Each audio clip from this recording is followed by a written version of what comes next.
Welcome to Mechtalkies. இந்த வீடியோவில் நம்ம என்ன டாப்பிக்கை பற்றி பார்க்க போகிறோம் அப்படின்னு பார்த்தீங்கன்னா பில்லர்ஸ் ஆஃப் TQM.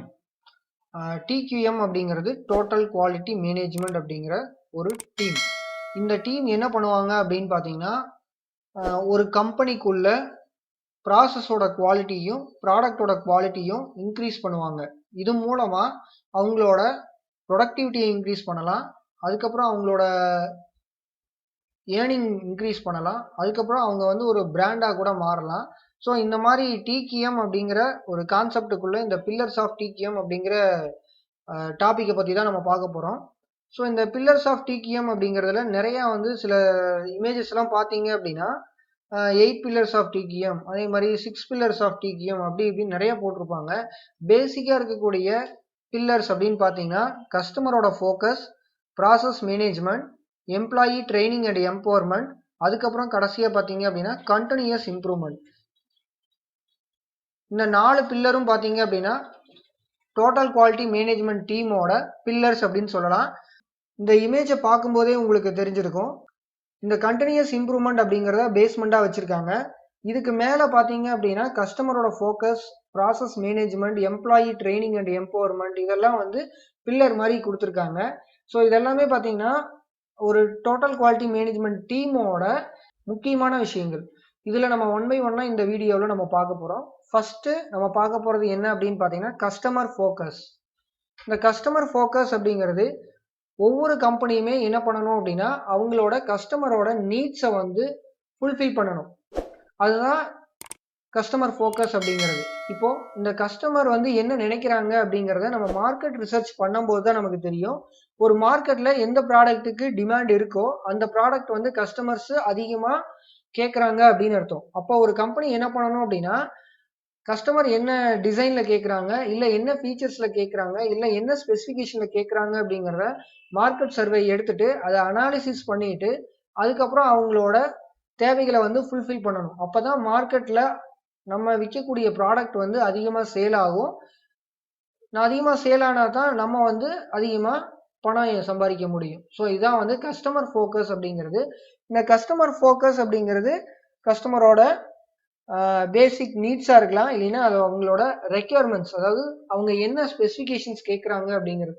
இப்போ மொபைல் ஃபோன் எடுத்துக்கிட்டிங்கன்னா எல்லாருமே கம்மியான காசில் அதிகமான ஃபீச்சர்ஸ் வேணும் அப்படின்னு சொல்லுவாங்க. ஸோ மார்க்கெட்டில் இருக்கக்கூடிய கம்மியான விலையில் நம்மளால் என்னென்ன ஃபீச்சர்ஸ் எல்லாம் நம்ம கொடுக்க முடியும் அப்படிங்கிறத நம்ம ஃபோக்கஸ் பண்ணி அதை நம்ம என்ன பண்ணணும் அப்படின்னா நம்மளோட ப்ராடக்ட்டுக்கு யூஸ் பண்ணிக்கணும். அவங்களோட எக்ஸ்பெக்டேஷனை நம்ம தெரிஞ்சுக்கிறது மட்டும் இல்லாமல் நம்ம இந்த கஸ்டமரை சாட்டிஸ்ஃபேக்ஷன் பண்ணினா மட்டும்தான் நம்மளால அந்த ஃபீல்டில் சஸ்டெயின் பண்ண முடியும். இப்போ கஸ்டமர் ஒரு விஷயத்த கேட்குறாங்க, ஆனால் நம்ம அதை வேற ஒரு விஷயத்த நமக்கு அவங்களுக்கு கொடுக்குறோம் அப்படின்னா அவங்க ஏற்றுக்கணும். அப்படி ஏற்றுக்க முடியல அப்படின்னா நம்மளோட கம்பெனி திவால் ஆயிரும். ஸோ இதான் கஸ்டமர் ஃபோக்கஸோட ரொம்ப இம்பார்ட்டன்ட்.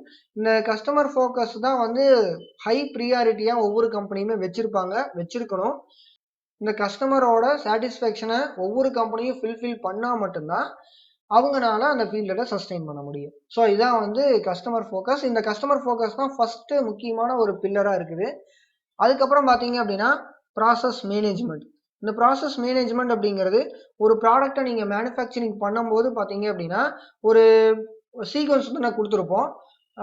ஃபஸ்ட்டு என்ன ஆப்ரேஷன் பண்ணணும், அதுக்கப்புறம் என்ன ஆப்ரேஷன் பண்ணணும் அப்படிங்கிறத ஒரு சீக்வன்ஸாக நம்ம கொடுத்துருப்போம். அது மட்டும் இல்லாமல் எந்த ப்ராசஸில் நமக்கு சூட்டபுளாக நம்ம மேனுஃபேக்சரிங் பண்ணணும் அப்படிங்கிறது இருக்குது. இப்போ நம்ம டாய் செய்கிறோம் அப்படின்னா அதுக்கு நம்ம அவ்வளவு ரொம்ப குவாலிட்டி நம்ம அந்த இடத்துல கொடுக்க தேவையில்லை. ஆனால் இதே சயின்டிஃபிக் காம்பனன்ட்ஸை நம்ம மேனுஃபேக்சரிங் பண்ணுறோம் அப்படின்னா அந்த இடத்துல ஹை குவாலிட்டி நம்ம கொடுக்கணும். ஸோ நம்ம டாய்ஸ் மேனுஃபேக்சரிங் பண்ணும்போது மெட்டீரியலை பற்றி ஃபோக்கஸ் பண்ண தேவையில்லை. அதே மாதிரி அதோட ஷேப் நம்ம கொண்டு வந்தால் போதும். அந்த ப்ராசஸில் அவ்வளோவா மெனக்கெட தேவையில்லை. ஆனால் ஒரு சயின்டிஃபிக் ப்ராடக்ட்டு, இல்லைன்னா ஏரோஸ்பேஸ் ப்ராடக்ட்டு, இந்த மாதிரி மெடிக்கல் ப்ராடக்ட்டு இதெல்லாம் மேனுஃபேக்சரிங் பண்ணும்போது நம்ம அந்த ப்ராசஸ் அப்படிங்கிறத ரொம்ப கேர்ஃபுல்லாக பண்ணணும். இப்போ இந்த ப்ராசஸ் மேனேஜ்மெண்ட் அப்படிங்கிறது குவாலிட்டி மாறாமல் எத்தனை தடவை நீங்கள் மேனுஃபேக்சரிங் பண்ணாலும் அதே குவாலிட்டியில் வர்றதான் நம்ம இந்த ப்ராசஸ் மேனேஜ்மெண்ட்டு பில்லரோட முக்கியமான கான்செப்ட். ஸோ இப்போது ஸ்டாண்டர்டைஸ் பண்ணுறது. ஸோ எல்லாருமே ஈவனாக ஒரே மெத்தடை ஃபாலோ பண்ணாங்க அப்படின்னா அந்த இடத்துல பிரச்சனை வர்றதுக்கான வாய்ப்பு கம்மி. இப்போ ஒவ்வொருத்தரும் ஒவ்வொரு டெம்ப்ளேட்டை யூஸ் பண்ணி அந்த ஒர்க்கை பண்ணுறாங்க அப்படின்னா அது ஒவ்வொருத்தருக்கும் ஒவ்வொரு ப்ராப்ளம் வரும். அதை நம்ம சரி பண்ணிக்கிட்டு இருந்தோம் அப்படின்னா நம்மளால ப்ரொடக்டிவிட்டியில் கான்சென்ட்ரேட் பண்ண முடியாது. அதனால எல்லாரும் வந்து ஒரே ஃபார்மேட்டில் நம்ம யூஸ் பண்ணணும். அதுக்கப்புறம் பார்த்தீங்க அப்படின்னா சேம் குவாலிட்டியை ஒவ்வொரு தடவை மேனுஃபேக்சரிங் பண்ணும்போதும் எத்தனை குவான்டிட்டியாக இருந்தாலும் அதே குவாலிட்டியில் நம்ம மேனுஃபேக்சரிங் பண்ணணும். அதை நம்ம மெயின்டைன் பண்ணணும். அதுக்கப்புறம் ப்ராசஸ் ஓரியன்டாக இருக்கணும். ஸோ ப்ராசஸ் ஓரியன்ட் அப்படிங்கிறது நம்ம எப்பவுமே ப்ராசஸோட குவாலிட்டி நல்லா இருந்தால் மட்டும்தான் ப்ராடக்டோட குவாலிட்டி வந்து நல்லா இருக்கும். இப்போ ஒரு சில ப்ராடக்டை வந்து நம்ம கேஸ்டிங் பண்ணால் தான் நல்லா இருக்கும். ஒரு சில ப்ராடக்டை நம்ம வெல்டிங் பண்ணாலே போதும். ஒரு சில ப்ராடக்டை நம்ம ஃபார்மிங் பண்ணி ஆகணும். ஸோ இந்த மாதிரியான ப்ராசஸ் இருக்கு. அந்த ப்ராசஸில் நம்ம நம்மளோட ப்ராடக்ட்டுக்கு தகுந்த ப்ராசஸை நம்ம சூஸ் பண்ணி நம்ம கம்பெனியில் அப்ளை பண்ணி அது மூலமாக நம்ம என்ன பண்ணணும் அப்படின்னா ப்ராடக்டோட குவாலிட்டியை இன்க்ரீஸ் பண்ணணும். இது பார்த்தீங்கன்னா இன்ட்ராக்ட் பண்ணுது. எதோட இன்ட்ராக்ட் பண்ணுது அப்படின்னா இன்டர்னல் கஸ்டமரை வந்து இன்ட்ராக்ட் பண்ணுது. ஸோ இதுதான் ப்ராசஸ் மேனேஜ்மெண்ட் அப்படிங்கிறது. அடுத்து பார்த்தீங்க அப்படின்னா employee training and empowerment. Employee training அப்படிங்கிறது ஒவ்வொரு ஒர்க்கருக்குமே நம்ம என்ன பண்ணணும் அப்படின்னா சப்போர்ட் பண்ணணும். அவங்களுக்கு என்ன தேவை அப்படிங்கிறத நம்ம ஃபுல்ஃபில் பண்ணணும். அவங்களுக்கு வந்து புது விஷயங்களை வந்து தெரிஞ்சுக்கிறதுக்கு அவங்களுக்கு வாய்ப்பு கொடுக்கணும். அதுக்கப்புறம் ஒவ்வொரு விஷயத்துலையும் எக்ஸ்பீரியன்ஸ் பண்ணணும். ஸ்கில்ஸை இம்ப்ரூவ் பண்ணணும். எபிலிட்டி இம்ப்ரூவ் பண்ணணும். அவங்களுக்கும் சில growth எல்லாம் வந்து நம்ம பண்ணி கொடுக்கணும். இப்போ ஒரு மோட்டிவேட் பண்ணுறது, அதுக்கப்புறம் கரெக்டான இன்க்ரிமெண்ட் கொடுக்கறது, இந்த மாதிரியான விஷயங்களை வந்து நம்ம செஞ்சுக்கிட்டே இருந்தோம் அப்படின்னா ஒரு எம்ப்ளாயி கண்டிப்பாக என்ன ஆவார் அப்படின்னா மோட்டிவேட் ஆவார். அப்படி மோட்டிவேட் ஆனாங்க அப்படின்னா கண்டிப்பாக ப்ராடக்டோட குவாலிட்டி இன்க்ரீஸ் ஆகும். நமக்கு ப்ரொடக்டிவிட்டியும் இன்க்ரீஸ் ஆகும். இது மூலமாக நம்ம அதிகமான யூனிட்டை வந்து நம்ம மார்க்கெட்டில் செல் பண்ணலாம். எந்த ஒரு கம்பெனியாக இருந்தாலும் எம்ப்ளாய்க்கு ட்ரைனிங் கொடுக்கணும். அவங்களுக்கு நிறைய நம்ம சப்போர்ட் பண்ணணும், மோட்டிவேட் பண்ணணும். அதுக்கப்புறம் அவங்களோட குவாலிட்டியை இம்ப்ரூவ் பண்ணுறதுக்கான வாய்ப்புகளை நம்ம கொடுக்கணும். எப்படி கொடுக்கலாம் அப்படின்னு பார்த்தீங்கன்னா ஒரு ட்ரைனிங் கொடுக்கலாம். மந்த்லி ஒன்ஸ் ட்ரைனிங் கொடுக்கலாம். இல்லை அப்படின்னா ஒரு பீரியடிக் டைமில் வந்து ஒவ்வொரு ஒர்க்கருக்குமே வந்து இப்போ கரண்ட்டில் என்ன டெக்னாலஜி இருக்குது அப்படிங்கிறத நம்ம ட்ரைனிங் கொடுக்கலாம். ஆல்ரெடி அவங்க பண்ணிட்டு இருக்கக்கூடிய ப்ராசஸில் எப்படி இம்ப்ரூவ் பண்ணுறது அப்படிங்கிறதுக்கான ட்ரைனிங் கொடுக்கலாம். இந்த மாதிரியான ட்ரைனிங் எல்லாம் வந்து ஒவ்வொரு கம்பெனியும் ஒவ்வொரு எம்ப்ளாயிக்கும் கொடுத்துக்கிட்டு இருக்கணும். ஸோ இதான் எம்ப்ளாயி ட்ரைனிங் அண்ட் எம்பவர்மெண்ட். இது மூலமாக நமக்கு ப்ராடக்டோட குவாலிட்டி வந்து இம்ப்ரூவ் ஆகும். நமக்கு ப்ரொடக்டிவிட்டியை பற்றி நமக்கு பயம் இல்லாமல் இருக்கலாம். அடுத்து பார்த்தீங்க அப்படின்னா continuous improvement. So continuous improvement அப்படிங்கிறது ஒரு நாளில் வந்துடாது. இப்போ நம்ம ஒவ்வொரு விஷயத்தையும் நம்ம பார்த்து பார்த்து செய்கிறோம். இப்போ ஒரு மேனுஃபேக்சரிங் யூனிட்டே இருக்குது அப்படின்னா இன்னைக்கு வந்து 50 ப்ராடக்ட் இருக்குது. 100 ப்ராடக்ட் ஆகிறதுக்கு ஒரு ஐடியா நம்ம கொடுத்துருக்குறோம். அதை வந்து அவங்க ஃபாலோ பண்ணணும் அப்படின்னு சொல்லியாச்சு. அதை விட்டுட்டு அடுத்து நம்ம வேறு வேலையை போயிட்டோம் அப்படின்னா நமக்கு அதை அப்படியே கண்டுக்காமல் விட்டுட்டோம் அப்படின்னா நமக்கு இம்ப்ரூவ் ஆகாது. அதை என்ன பண்ணணும் அப்படின்னா டார்கெட் பண்ணணும். அதுக்குன்னு ஒரு ஆளை நம்ம நியமித்து அவங்க கரெக்டாக இந்த வேலையை தான் செஞ்சுட்டு இருக்காங்க அப்படிங்கிற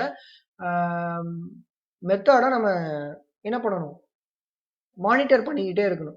ஸோ இது மூலமாக தான் குவாலிட்டி ஆஃப் ப்ராசஸ் வந்து இம்ப்ரூவ் ஆகும். குவாலிட்டி ஆஃப் ப்ராசஸ் இம்ப்ரூவ் ஆனால் தான் நமக்கு ப்ராடக்டோட குவாலிட்டி வந்து ரைஸ் ஆகும். ஸோ இந்த மாதிரி கண்டினியூஸ் இம்ப்ரூவ்மெண்ட் அப்படிங்கிறது தான் பேஸு. இந்த பேஸ் வந்து போயிடுச்சு அப்படின்னா நம்மளால் என்ன பண்ண முடியாதுன்னா இந்த டிகிஎம்மை வந்து கரெக்டாக ஃபாலோ பண்ண முடியாது. ஸோ இந்த கண்டினியூஸ் இம்ப்ரூவ்மெண்ட் அப்படிங்கிறது தான் பேஸு. இந்த பேஸ்க்கு மேலே இருக்கிறது தான் கஸ்டமரோட focus, process management, employee training and empowerment.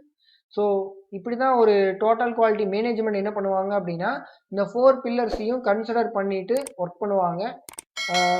So இந்த வீடியோவில் பில்லர்ஸ் ஆஃப் டிகிஎம் பற்றி தெரிஞ்சுக்கிட்டோம். அடுத்த வீடியோவில் பார்க்கலாம். பாய்.